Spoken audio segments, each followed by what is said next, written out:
असद है और मैं PJEFC की ऑनलाइन उर्दू सर्विस की तरफ से खुदावंद के अजीम नाम में आप सबको खुशामदीद और सलाम पेश करती हूँ। आइए हम इबादत के शुरू में खुदावंद के पाक कलाम में से ज़बूर की किताब उसका 49वां ज़बूर तलावत करेंगे।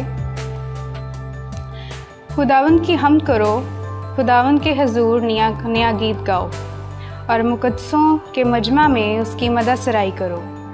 इसराइल अपने खालिक में शादमान रहे, फ़र्जंदाने सिय्योन अपने बादशाह के सबब से शादमान हों।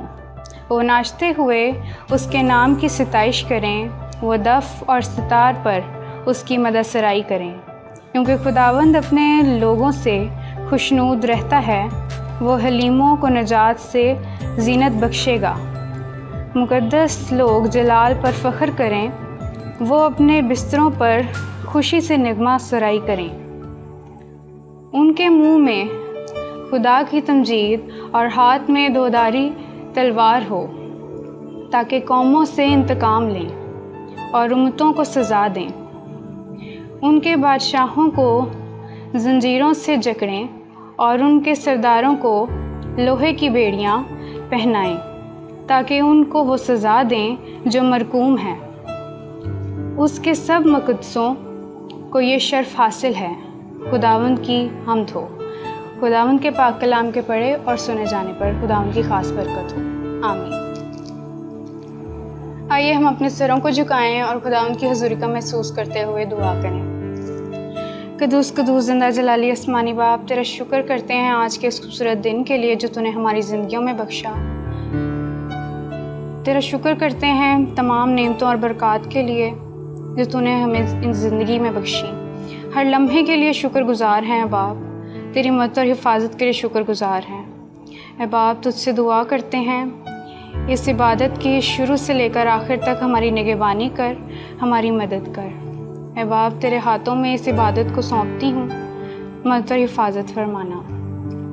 ऐ बाप, क्वायर के साथ होना, जब हम तेरे गीत गाएं तो हमारी आवाज़ों को खोल ताकि खुलकर तेरी प्रस्तुति कर सकें। ऐ बाप, मैं तुझसे दुआ करती हूँ तेरे खादम के लिए।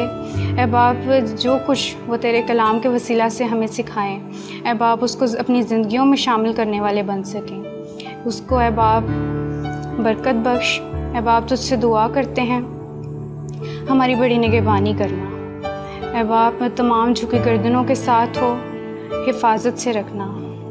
मांग लेते हैं तेरे प्यारे बेटे खुदावंद यीशु मसीह के नाम में, आमीन। आइए हम खुदावंद की प्रस्तुति के लिए गीत गाएं और आप जहाँ कहीं भी हैं पूरे जोश और जज्बे के साथ खुदावंद की प्रस्तुति में शामिल हों।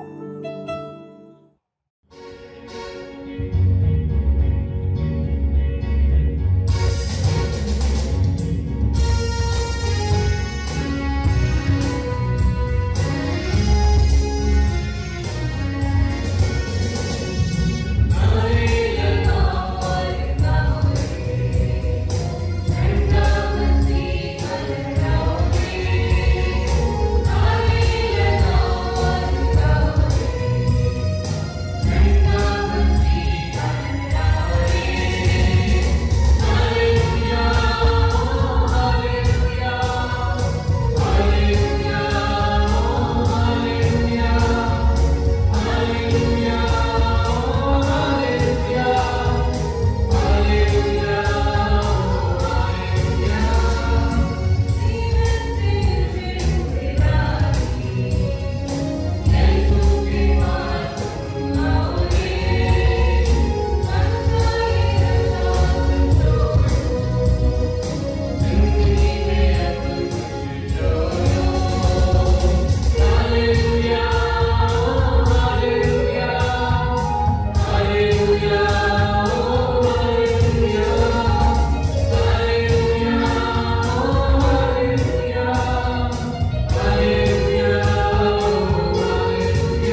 हम अपने मसीही ईमान का इकरार करें और उसकी तजदीद करें जो रसूलों के अकीदे की सूरत में हमारे पास मौजूद है।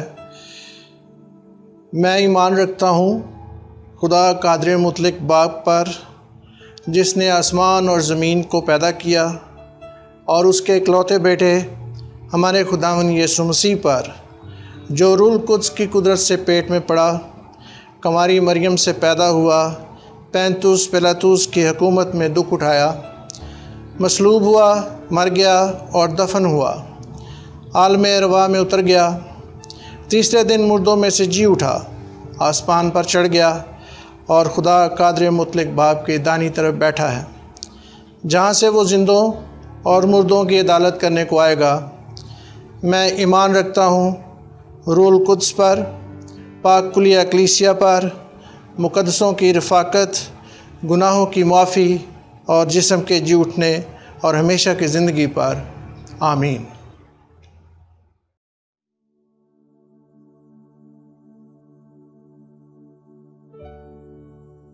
हम अपनी रहनुमाई के लिए बाइबल मुक़द्दस में से यूहन्ना की अंजील उसका 15वां बाब, उसकी पहली आयत से लेके 10वीं आयत तक हम अपनी रहनुमाई के लिए पढ़ेंगे। अंगूर का हकीकी दरख्त मैं हूँ और मेरा बाप बागबान है। जो डाली मुझ में है और फल नहीं लाती, उसे वो काट डालता है, और जो फल लाती है उसे छांटता है ताकि ज़्यादा फल लाए। अब तुम उस कलाम के सबब से जो मैंने तुमसे किया पाक हो। तुम मुझ में कायम रहो और मैं तुम में। जिस तरह डाली अगर अंगूर के दरख्त में कायम ना रहे तो अपने आप से फल नहीं ला सकती, उसी तरह तुम भी अगर मुझ में कायम ना रहो तो फल नहीं ला सकते। मैं अंगूर का दरख्त हूँ, तुम डालियाँ हो। जो मुझ में कायम रहता है और मैं उसमें, वही बहुत फल लाता है, क्योंकि मुझसे जुदा होकर तुम कुछ नहीं कर सकते। अगर कोई मुझ में कायम ना रहे तो वो डाली की तरह फेंक दिया जाता और सूख जाता है, और लोग उन्हें जमा करके आग में झोंक देते हैं और वो जल जाती है। अगर तुम मुझ में कायम रहो और मेरी बातें तुम में कायम रहें तो जो चाहो मांगो, वो तुम्हारे लिए हो जाएगा। मेरे बाप का जलाल इसी से होता है कि तुम बहुत सा फल लाओ। जब ही तुम मेरे शागिर्द ठहरोगे, जैसे बाप ने मुझसे मोहब्बत रखी वैसे ही मैंने तुमसे मोहब्बत रखी। तुम मेरी मोहब्बत में कायम रहो। अगर तुम मेरे हुक्मों पर अमल करोगे तो मेरी मोहब्बत में कायम रहोगे, जैसे मैंने अपने बाप के हुक्मों पर अमल किया है और उसकी मोहब्बत में कायम हूँ। खुदावंद के पाक कलाम के पढ़े और सुने जाने पर उसकी ख़ास बख्शिश हो। आमीन।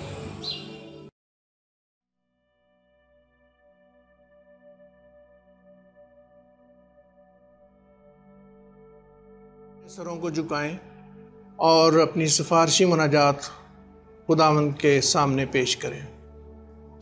हमारे प्यारे आसमानी बाप, इस वक्त हम सरनगू हैं तेरे सामने, क्योंकि तू हमारा अजीम खुदा है और हम किसी और को अपना माबूद या अपना खुदा नहीं मानते। तू ही हमारी ज़रूरतें पूरी करता है, क्योंकि तू हमारा खालिक और मालिक है। इस वक्त हम तेरे हुजूर झुके हुए हैं और दुआ करते हैं खुदावंद PJEFC चर्च के लिए, उसकी इंतज़ामिया के लिए, तमाम मिनिस्ट्रीज़ के लिए, और इसमें तमाम लोग, पास्टर साहिबान और एल्डर साहिबान जो इस वक्त तेरे पैगाम को फैलाने में मसरूफ़ हैं। ऐ खुदावंद, ख़ास तौर पर उनकी रहनुमाई कर और बख्श दे कि वो तेरा ज़िंदा कलाम दुनिया के कोने कोने में ऐसे तरीके से पहुँचाएँ, और जहाँ जहाँ है खुदावंद तेरे कलाम की ज़रूरत है वो तेरे कलाम को वहाँ लेकर जाएं और तेरा कलाम पुरतासीर हो। इस वक्त हम ख़ास तौर पर दुनिया के हालात के लिए दुआ करते हैं कि जिस कोरोना वायरस की वजह से ऐ खुदावंद बहुत सी ज़िंदगियाँ ऐ खुदावंद हमसे जुदा हुई, बहुत से बीमार हैं। ऐ खुदावन हम सब के लिए तसल्ली और तशफ़ी के लिए दुआ करते हैं, उनकी सेहत और तंदुरुस्ती के लिए दुआ करते हैं, जो चले गए उनके लवाकिन के लिए दुआ करते हैं। तो सबको अपनी पनाह में रख और ऐ खुदावन इस वबा से हमें जल्दी छुटकारा दिला, क्योंकि तेरे अलावा ऐ खुदावन कोई ऐसा माबूद नहीं, कोई ऐसा खुदा नहीं, कोई ऐसा मुआलिज नहीं, कोई ऐसा साइंसदान नहीं जो इसका हल ढूंढ सके। ऐ खुदावन हर बात को तेरे सामने रखते हैं, तो जल्द अज जल्द ऐ खुदावन दुनिया के तमाम निज़ाम को बहाल कर, तमाम कारोबार, बच्चों की पढ़ाई का सिलसिला और ऐ खुदावन नौकरी पेशा जो अफराद हैं खुदावन वो इससे मुतासर हुए हैं, तू ऐ खुदावन दोबारा उनकी बहाली का ज़िम्मा ले। तू सब कुछ दोबारा बहाल कर ताकि वो अपने बच्चों के लिए, अपने ख़ानदानों के लिए दोबारा रोज़ी रोटी कमाने का ज़रिया बने और उन्हें ऐ खुदावन तेरी शफ़क़त और तेरी रहनुमाई में ऐ खुदावन आगे बढ़ने का मौका मिले। ऐ खुदावन ख़ास तौर पर अपने वतन अज़ीज़ पाकिस्तान के लिए भी दुआ करते हैं। ऐ खुदावन यहाँ के हालात तू बेहतर जानता है, हुक्मरानों का अक़ल व दानाई बख्श ताकि वो तेरे हुक्मों पर अमल करते हुए ऐ खुदावन इस पूरी आवाम को जो इसमें आबाद है उसका ऐ खुदावन भलाई का सोचें, ना कि नुकसान का, क्योंकि हुक्मरान तेरी तरफ से होता है और ऐ खुदावन रियाया जो है वो उसकी महकूम है। जब तक तू रहनुमाई नहीं करता कुछ अच्छे फ़ैसले नहीं होते। इंसान अपनी मर्ज़ी जब भी करता है वो उसमें फंसता है। ऐ खुदावंद उनको रहनुमाई अता कर। हमारे इर्द गिर्द के पड़ोसी ममालिक के लिए भी दुआ करते हैं। इस वक्त चीन भारत के दरमियान जो कशीदगी और पाकिस्तान के साथ जो उसके अच्छे हालात नहीं जा रहे हैं खुदावंद, तो उनके हुक्मरानों को ख़ास तौर पर अक्लमंदी और हदायत दे ताकि वो किसी बड़े नुकसान से, जंग से और ऐ खुदावंद लड़ाई से बच सकें और ऐ खुदावंद टेबल टॉक के ज़रिए अपने मसाइल का हल ढूंढे, ना कि गोलियों और लड़ाई और जंग की सूरत में, क्योंकि इससे नुकसान है, हलाकत है। ऐ खुदावंद हम सारी दुनिया के निज़ाम के लिए भी दुआ करते हैं, तो हम सब की हिफाजत कर। दुनिया के हर एक कोने में ऐ खुदावंद जहाँ भी तेरी मखलूक बसती है, इंसान की सूरत में या दूसरी मखलूक़ात की सूरत में, सब की हिफाजत का ज़िम्मा तू ले, क्योंकि तूने इस सारी कायनात को तख्लीक किया, तो ही इसका खालिक और मालिक है। ऐ खुदावंद आज के इस पैगाम के लिए भी तेरा शुक्र करते हैं जो लोगों तक पहुंचा तेरे खादम के ज़रिए और तेरी रूल कुदस की रहनुमाई के ज़रिए। हम एक बार फिर दुआ करते हैं क्वायर के लिए भी और ऐ खुदावंद तमाम खादमीन के लिए भी जो इस चर्च से जुड़े हुए हैं और भरपूर तरीके से तेरे कलाम को और इंजील मुक़द्दस के कलाम को, ऐ खुदावंद खुशखबरी को जो तूने अपने शागिर्दों को दी कि जाओ पूरी दुनिया में मेरा कलाम, मेरी खुशखबरी की मुनादी करो, ऐ खुदावंद वो पहुंचा रहे हैं। ऐ खुदावंद तू सब की रहनुमाई कर, हम सब को अपनी पनाह में रख। हर तरह की बीमारी, दुख, तकलीफ़ और मुसीबत से और तंगी के हालात से ऐ खुदावंद हमें निकाल, क्योंकि हमारा ईमान तुझ में है और यही ईमान हमें हर तरह से, हर तरह के ख़तरे से बचाएगा और तेरे कलाम में ही बहाली है। ये मांगते हैं मसीह खुदावंद के मुक़द्दस और जलाली नाम में, आमीन।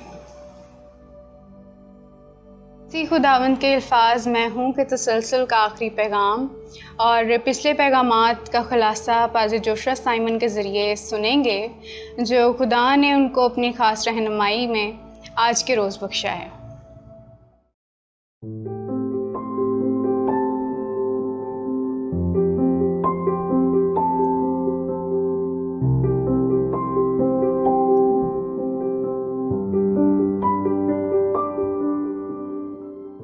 मसीह यीशु के अजीम और बाबरकत नाम में आप सबों की सलामती हो। मैं खुदावंद का शुक्र अदा करता हूँ कि उसने एक बार फिर मुझे आप सबों के साथ खुदावंद के पाक कलाम को शेयर करने का मौका बख्शा। आज हम लोग, जैसे कि आप सब जानते हैं कि हम लोग पिछले कुछ इतवार से एक सीरीज़ के तहत खुदा का कलाम सुन रहे थे और उस सीरीज़ का नाम है मसीह यीशु को जानिए। और इसके तहत हम लोगों ने यूहन्ना की इंजील में मसीह खुदावंद के कहे गए उन 7 अल्फाज पर हम गौर करते रहे हर इतवार, जिनमें उन्होंने मैं हूँ करके अपने आप को मुखातिब किया, अपने बारे में उन्होंने कुछ ना कुछ बताया। और हम लोग 7 आई एम स्टेटमेंट्स को पर गौर करते रहे और उनमें से 6 हम लोगों ने पिछले 6 इतवारों में सुनी और आज हम लोग उस सीरीज़ का आखिरी जो सरमन है वो आज हम लोग उसमें से देखेंगे। और हम लोगों ने देखा कि मसीह खुदावंद ने पिछले तमाम जो स्टेटमेंट्स उन्होंने कही अपने बारे में, और इस सीरीज़ का मकसद भी यही था कि दुनिया को मसीह खुदावंद के बारे में बताया जा सके कि मसीह खुदावंद अपने बारे में क्या कहते थे, ताकि हम लोग किसी के कहे पर या किसी की कही हुई बात को सुनकर अपने ज़हन में मसीह खुदावंद के बारे में कोई राय कायम ना करें, बल्कि जो उन्होंने खुद अपनी ज़ुबान मुबारक से फरमाया है उसको ज़हन में रखते हुए हम लोग खुदावंद यीशु मसीह को बेहतर तौर पर जानने के काबिल हो सकते हैं। तो इस वक्त में हम लोग देखेंगे कि इन तमाम 7 सेइंग्स में मसीह खुदावंद ने तमाम जगह पे मैं हूँ का लफ्ज़ जो है वो इस्तेमाल किया। और अगर हम इसको गौर से देखें, जैसे कि हमने पहले भी इसके बारे में सीखा, तो ये लफ्ज़ जो है आई एम, ये या मैं हूँ, ये खुदा ने पुराने अहदनामे में इस्तेमाल किया जब वो उसने अपने आप को मूसा के ऊपर जाहिर किया और जल्दी झाड़ी के अंदर। और हम लोग देखते हैं कि किस तरह से खुदा ने मूसा को अपना नाम बताया और उसने कहा मैं जो हूँ सो हूँ, और ये खुदा का नाम था जो मूसा को खुदा ने बताया गया और ये बाइबल मुकद्दस में दर्ज है। और इसी चीज़ को मसीह खुदावंद ने इस्तेमाल किया, उन्हीं अल्फाज को इस्तेमाल करते हुए मसीह खुदावंद ने ये 7 जुमले या स्टेटमेंट्स अपने बारे में कही। उन्होंने जो कुछ भी इस्तिलाहात इस्तेमाल की अपने बारे में, मिसाल के तौर पर ज़िंदगी की रोटी मैं हूँ, या अंगूर का हकीकी दरख्त मैं हूँ, या दरवाज़ा मैं हूँ, अच्छा चरवाहा मैं हूँ, क़यामत और ज़िंदगी मैं हूँ। इसी तरह बाकी तमाम इस्तिलाहात जो इस्तेमाल की गई यहाँ पे मसीह खुदावंद ने अपने लिए इस्तेमाल की, उनका डायरेक्ट रिलेशन था खुदा के साथ। यानी वो सब इस्तिलाहें पुराने अहदनामे में खुदा ने इस्तेमाल की हैं अपने लिए। जैसे कि चरवाहा, हम लोगों ने पिछली दफ़ा देखा किस तरह से खुदा अपने आप को इसराइल का चरवाहा कहता है, और ये चीज़ भी बताता है कि मैं एक चरवाहा जो है वो भेजूंगा इसराइल के अंदर उसकी गल्लाबानी के लिए। और खुदा कहता है कि मैं खुद इसराइल की गल्लाबानी करूंगा। और मसीह खुदावंद जब इस दुनिया में आए, उन्होंने यही चीज़ इन्हीं चीज़ों से अपने आप का तारफ़ जो है वो यहूदियों के सामने और दुनिया के सामने किया, ताकि वो मसीह खुदावंद को पहचान सकें कि वो असल में कौन है। और आज हम लोग देखेंगे कि मसीह खुदावंद ने जो 7वीं दफ़ा मैं हूँ का जुमला इस्तेमाल किया, उसमें मसीह खुदावंद ने कहा, अंगूर का हकीकी दरख्त मैं हूँ और मेरा बाप बागबान है।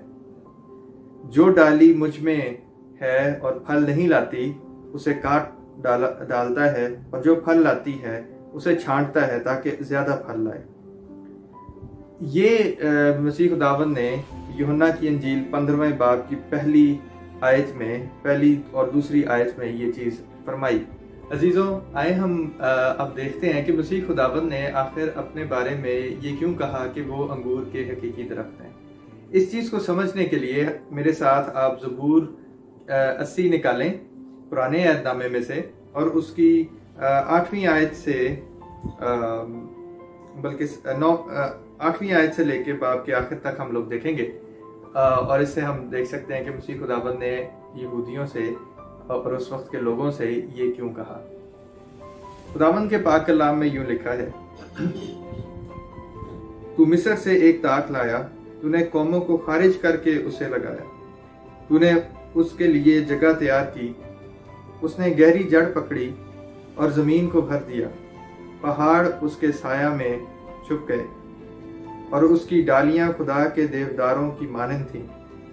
उसने अपनी शाखें समुंदर तक फैलाई और अपनी टहनियां दरियाए फरात तक। फिर तूने उसकी बाड़ को क्यों तोड़ डाला कि सब आने जाने वाले उसका फल तोड़ते हैं। जंगली सूर उसे बर्बाद करता है और जंगली जानवर उसे खा जाते हैं। आए लश्करों के खुदा, हम तेरी मिन्नत करते हैं, फिर मुतवज्जे हो। आसमान पर से निगाह कर और देख, और इस ताक की निगहबानी फरमा, और उस पौधे की भी जिसे तेरे दाहिने हाथ ने लगाया है, और उस शाख की जिसे तूने अपने लिए मजबूत किया है।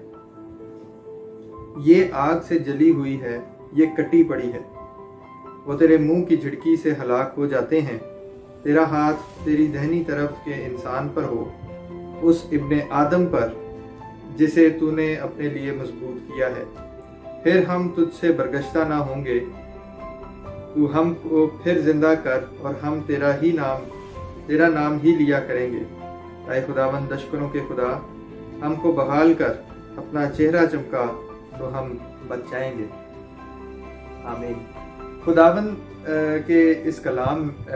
के कलाम में से इस हिस्से पर जब हम गौर करते हैं तो हमें इस चीज़ का एहसास होता है कि खुदा अपनी कौम इसराइल को एक पौधे की मानंद कहता है, यानी जिससे वो मिस्र से निकाल कर और उसने मुल्क कनान में लगाया और उसको बढ़ाया और उसको तरक्की बख्शी। लेकिन एक वक्त आया जब खुदा के लोग खुदा से फिर गए और खुदा ने जो प्रोटेक्शन की बाड़ थी जो उनके गिर्द लगी हुई थी उसे हटा दिया। और फिर लिखा है कि वो एक बर्बादी का मंजर हम लोग इस ज़बूर के अंदर देखते हैं। और जो ज़बूर नवीस जो है वो बार बार इस चीज़ को खुदा के सामने रखता है कि हमको बहाल कर, हमें बहाली बख्श, हमें फिर जिंदा कर। तो उसके अंदर अगर आप 17वीं आयत को पढ़ें तो उसमें लिखा है, तेरा हाथ तेरे दाहिनी तरफ के इंसान पर हो, उस इब्ने आदम पर जिसे तूने अपने लिए मजबूत किया है। फिर हम तुझसे बरगश्ता ना होंगे। 18वीं आयत, तू हमको फिर जिंदा कर और हम तेरा नाम लिया करेंगे। तो ये हालत जिसमें बनी इसराइल कौम है, इससे निकालने के लिए ज़बूर नवीस जो है वो खुदा से इल्तिजा करता है। और उस दुआ में वो ये कहता है कि उस इब्ने आदम पर जिसे तूने अपने लिए मजबूत किया है, तेरा हाथ उस पर रहे। यानी इब्ने आदम का जो टाइटल है वो अगर आप देखें तो मसीह खुदावंद ने कई दफ़ा अपने लिए इस्तेमाल किया। और इब्ने आदम भी इसी वक्त इसी चीज़ को तरफ निशानदही करता है कि वो और कोई नहीं, खुद खुदा था जो जाहिर हुआ। और ये टाइटल, मुख्तलिफ टाइटल्स जो मसीह खुदावंद ने इस्तेमाल किए उस वक्त में, इस बात की तरफ निशानदही करते थे कि जिस वादा किए हुए मसीहा का यहूदी कौम इंतज़ार कर रही थी, जिसने बहाली लेकर आनी थी, वो मसीह खुदाबंद खुद थे और वो आ चुके थे। इसीलिए मसीह खुदाबंद इन तमाम इस्तिलाहों का इस्तेमाल करके अपने आप को यहूदियों पर जाहिर करने की कोशिश करते थे। लेकिन यहूदी जो है, यहूदी कौम जो है, वो मसीह खुदाबंद की इन तमाम बातों को नज़रअंदाज करती रही। और उसकी एक बहुत बड़ी वजह यह है कि जिस मसीहा का वो लोग इंतज़ार कर रहे थे, मसीह खुदाबंद उनके आइडिया के मुताबिक, उस आइडियल के मुताबिक फिट नहीं बैठते थे। और उसकी वजह यह है कि वो जिस मसीहा का इंतज़ार करते थे वो एक जंगजू बादशाह के तौर पर जाहिर होना उसने होना था। और वो चाहते थे कि एक ऐसा मसीहा हो जो खुदा की तरफ से कमाल महारत के साथ इसराइल के तमाम दुश्मनों को ज़ेर करे और इसराइल की हुकूमत पूरी दुनिया के ऊपर छा जाए। और वो तमाम दुश्मन जो इसराइल को जिन्होंने बर्बाद किया और जिन्होंने उस को परागंदा किया और हुकूमत की, उस सब से मसीह जो है, मसीहा जो है, वो नजात देगा। लेकिन जब वो उस आइडिया के मुताबिक मसीह खुदावंद को देखते थे तो मसीह खुदावंद तो उनको बिल्कुल भी उस तरह से नज़र नहीं आते थे। ना उनके हाथ में कभी तलवार थी, ना ही वो जंग और जदल की बात करते थे। वो तो एक उस्ताद की तरह से तालीम देते थे और वो खुदा के साथ इंसान के ताल्लुकात को जोड़ने की बात करते थे और उस ताल्लुक की बहाली की बात करते थे जो एक अरसे से टूटा हुआ था।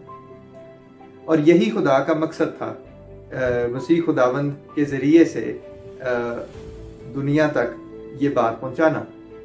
लेकिन चूंकि यहूदी अपने आइडिया के मुताबिक में पक्के थे और वो उस चीज़ के मुताबिक ही खुदा का इंतज़ाम चाहते थे, इस वजह से वो आज तक मसीह खुदावंद की हकीकत को समझने में कासिर है। इसलिए वो आज भी मसीह खुदावंद का इंतज़ार करते हैं।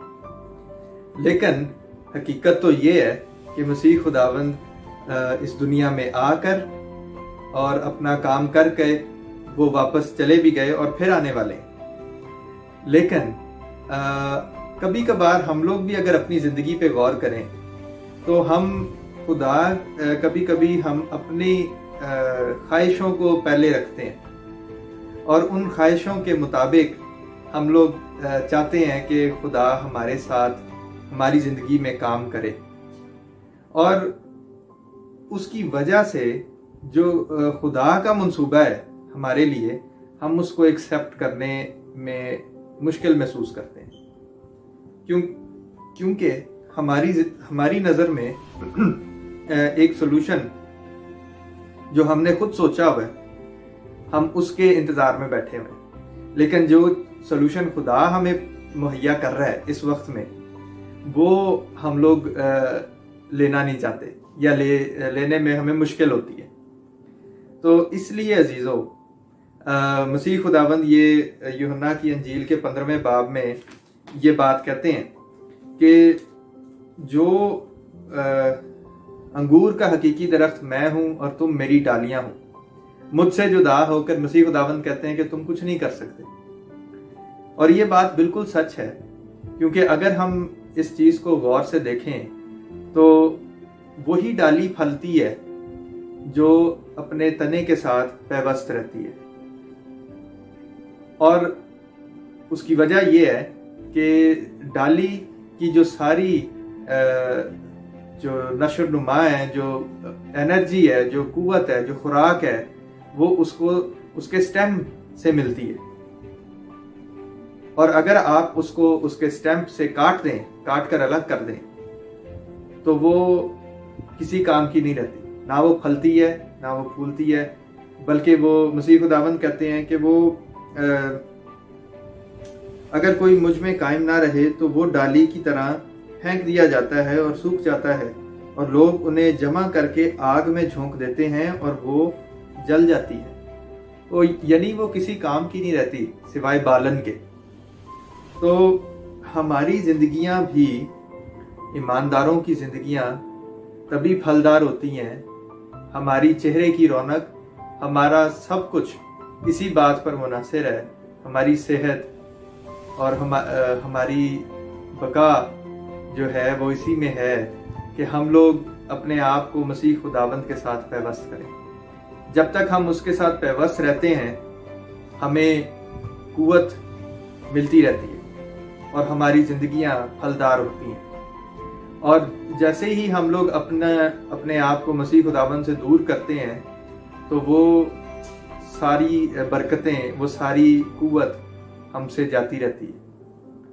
अगर आप शमसून की मिसाल देखें, शमसून एक ऐसा शख्स था जिसको खुदा ने बेहद बरकत दी थी और उसको ऐसी बरकत दी थी, यानी उसको इतनी कुव्वत दी थी, फिजिकल स्ट्रेंथ जो है वो उसको इतनी दी थी कि वो अपने दुश्मनों की, एक शख्स पूरी दुश्मन की फौज को खत्म करता हुआ चला जाता था। और ये उसकी अपनी कुव्वत नहीं थी, ये खुदा की कुव्वत थी जो उसके अंदर थी, और वो इस वजह से थी क्योंकि वो खुदा के साथ मुंसलिक था। लेकिन जैसे ही उसने खुदा की नाफरमानी की तो वो कुव्वत और वो सिलसिला, वो ताल्लुक वो टूट गया।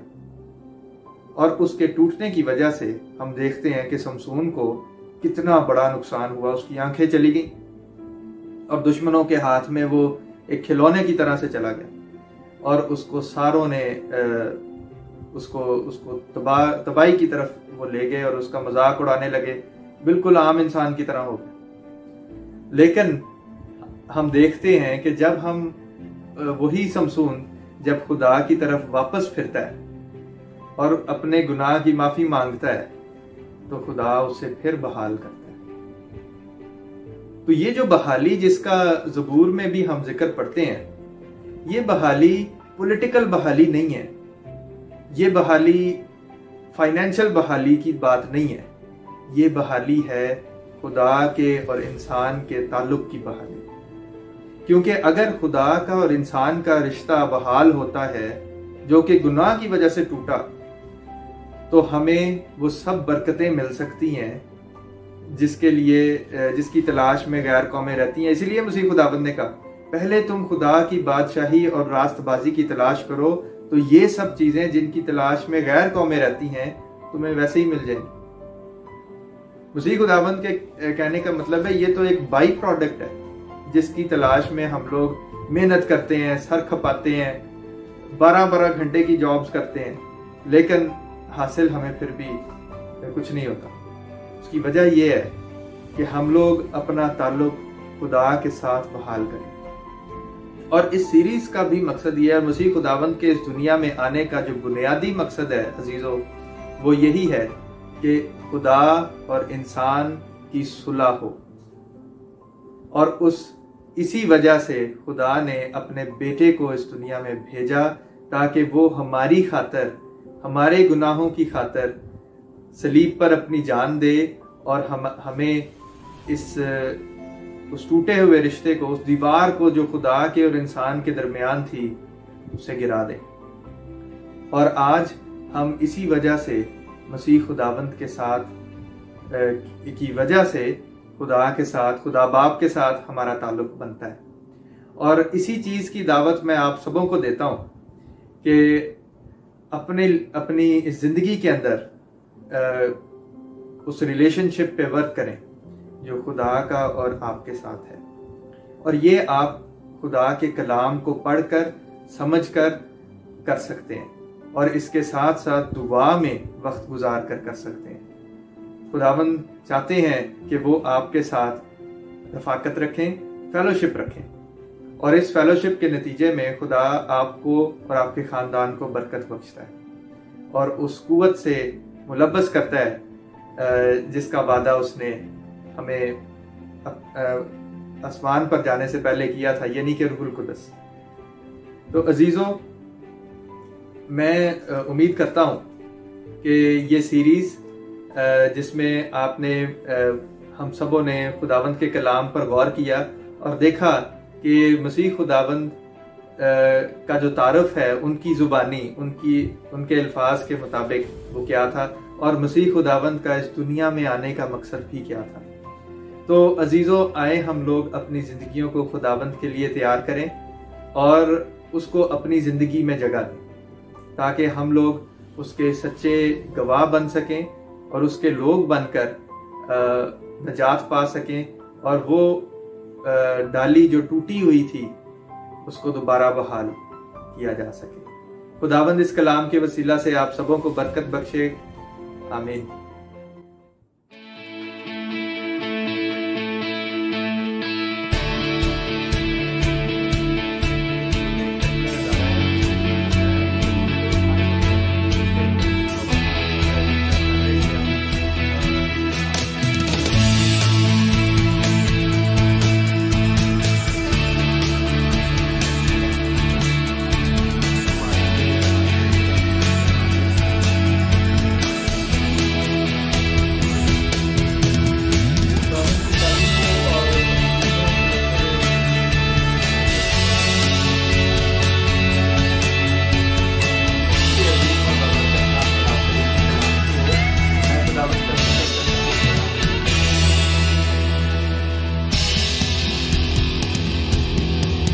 यीशु में आप सबकी खिदमत में सलामत करते हैं। आपके सामने खुदावंद के पाक कलाम की खूबसूरत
हम खुदा का शुक्र करते हैं आज के इबादत के लिए और खुदा के ज़िंदा कलाम के लिए जो तूने अपने बंदा की मार्फत है खुदावन हम तक पहुंचाया। ये पुरतासीर कलाम जो तेरे बंदा की मार्फत हम तक पहुंचा, वो मसीह खुदावन की सही खुदा के बेटे होने की और बाख्तियार होने की अक्कासी करता है। ये मैं हूँ का तसलसल जो यूहन्ना रसूल की लिखी गई मार्फत लिखी गई अंजील में बयान किया गया है, वो मसीह के दावे हैं और वो हकीकत पर मबनी दावे हैं। वो ही सच्चाई है और उसमें सदाकत है। आइए हम खुदावंद के इस पुरतासीर कलाम के लिए और इस इबादत के लिए दुआ करें। खुदावंद खुदा हमारे ज़िंदा प्यारे आसमानी बाप, शुक्र करते हैं इस ज़िंदा कलाम के लिए जो तूने अपने बंदों की मार्फत हम तक पहुंचाया, ताकि हमारी ज़िंदगियों में जो तारीकी है ऐ खुदावंद वो नूर में बदल जाए। ऐ खुदावंद ख़ास तौर पर पास्टर जोशुआ साइमन के लिए दुआ करते हैं जिसने आज इतना खूबसूरत पैगाम दिया, और ऐ खुदावंद उसकी तासीर के लिए भी दुआ करते हैं कि जहाँ जहाँ वो तेरा बंदा ऐ खुदावंद अपने कलाम को पहुँचाता है और आज का कलाम पहुँचा है, वो पुरतासीर हो, दिलों पर असर करे और ज़िंदगियाँ तब्दील हों। आज की इबादत के लिए खुदावंद ख़ास तौर पर दुआ करते हैं कि जितने ईमानदार इसमें शामिल हुए उन सबको बड़ी बरकत दे और बख्श दे ऐ खुदावंद कि तेरा फजल वाला हाथ उन सब पर हमेशा हमेशा कायम और दायम रहे। ये मांगते हैं मसीह खुदावंद के मुक़द्दस और जलाली नाम से, आमीन। आइए हम इबादत के आखिर में दुआ रुबानी तलावत करें। ऐ हमारे बाप, तू जो आसमान पर है, तेरा नाम पाक माना जाए, तेरी बादशाहत आए, तेरी मर्ज़ी जैसे आसमान पर पूरी होती है ज़मीन पर भी हो। हमारे रोज़ की रोटी आज हमें दे, और जिस तरह हमने अपने कर्ज़दारों को माफ़ किया है, तू भी हमारे कर्ज़ हमें माफ़ कर, और हमें आज़माइश में न ला बल्कि बुराई से बचा, क्योंकि बादशाही और कुदरत और जलाल हमेशा तेरे ही हैं, आमीन। अब हमारे खुदावंद यीशु मसीह का फ़ज़ल, खुदा बाप की मोहब्बत और पाक रूह की रफ़ाकत और शराकत अब से लेकर तमाम ईमानदारों के साथ और जिसने इस इबादत में शिरकत की हर ईमानदार के साथ अब से लेकर हमेशा तक होती रहे, आमीन।